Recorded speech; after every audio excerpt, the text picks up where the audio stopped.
Astro lineage channel में आपका स्वागत है।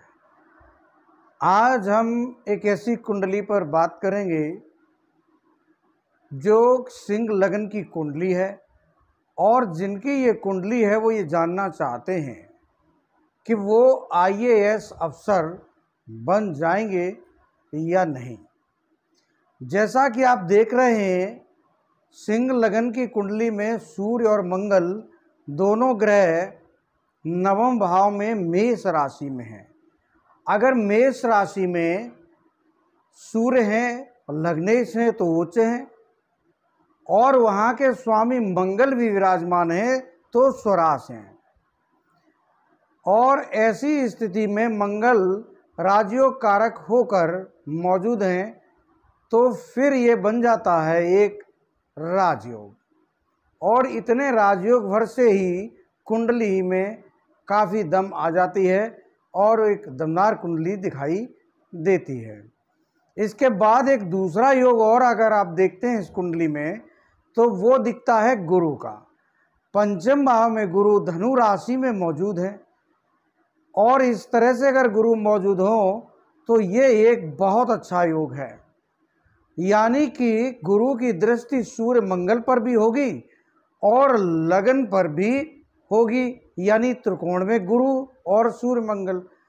तो इस कुंडली में इतने वर्ष ये दिखाई देता है कि ऐसा बच्चा राजयोग के लिए जरूर संघर्ष करेगा और मिलेगा भी। तो फिर क्या इसमें कोई नेगेटिव योग नहीं है? तो आप इस कुंडली में देखेंगे तो शनि और केतु अष्टम भाव में बैठे हैं मीन राशि में और चंद्र बैठे हैं मकर राशि में। यानी कि मकर राशि में चंद्र जो हैं वो षष्ठ भाव में आ जाएंगे और राहु मीन राशि कन्या राशि में द्वितीय भाव में। तो ये जो शनि हैं, यहाँ अष्टम में शनि कई बार बहुत दुखदाई होते हैं। उसका कारण ये होता है कि शनि की 3 दृष्टियां हैं। शनि की जो तीसरी दृष्टि है, अगर आप गिनेंगे अष्टम भाव से, तो अष्टम, नवम और दसम, यानी अष्टम से दसम भाव को देखेंगे और दसम भाव में बुध बैठे हैं और वहाँ पर वो कर्म का घर है, कर्म भाव है। और इसके बाद उनकी दृष्टि पड़ेगी राहु पर, यानी धन भाव पर पड़ेगी। वहाँ के स्वामी बुध बनते हैं, यानी कि धन भाव के स्वामी और धन भाव दोनों पर दृष्टि है और दसम भाव पर भी दृष्टि है। अब इसके अतिरिक्त जो दृष्टि पड़ रही है शनि की, वो दृष्टि अपने आप में बहुत खराब होती है। वो है 10वीं दृष्टि। 10वीं दृष्टि शनि की पड़ जाएगी गुरु पर। अब पंचम भाव में बैठे गुरु स्वराज हैं, पद प्राप्ति गुरु ही करवाएंगे। और ऐसे में अगर शनि की दृष्टि गुरु पर पड़ेगी तो निश्चित रूप से 10वीं दृष्टि शनि की खतरनाक होती है और गुरु को जरूर नुकसान पहुंचा देगी। तो फिर जो पद प्राप्ति होनी है वहाँ पर परेशानी आनी तय है। तो यह बच्चा बहुत ज़बरदस्त मेहनत करेगा और मेहनत करने के साथ ही इसका कॉन्फिडेंस भी बहुत ज़बरदस्त होगा, लेकिन शनि अपना काम कर देंगे क्योंकि सिंह लगन की कुंडली में शनि जो हैं वो षष्ठेश हैं और सप्तमेश होकर मार्केश हैं और मार्केश भाव में अष्टम में चले गए हैं। तो इस पूरी कुंडली में शनि बहुत ही खराब अवस्था में है, साथ में केतु भी होंगे, उनकी भी दृष्टियां होगी।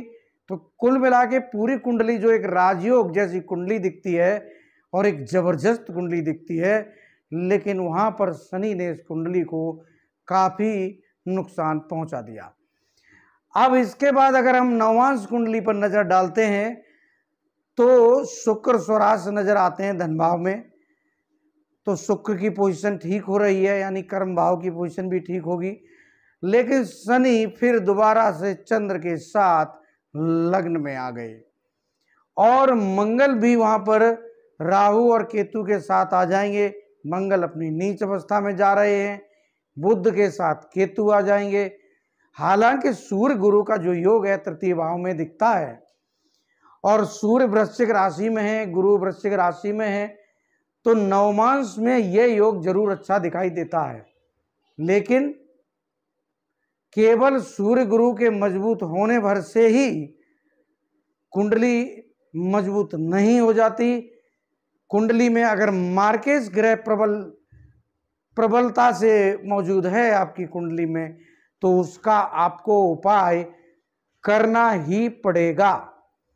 अगर उपाय नहीं करते हैं तो एक अच्छी कुंडली आपकी रिजल्ट देने में कामयाब नहीं हो पाएगी और एक बड़े जॉब से किसी छोटे जॉब की तरफ जाना होगा। आप लोग कुंडली को लाइक करें, सब्सक्राइब करें।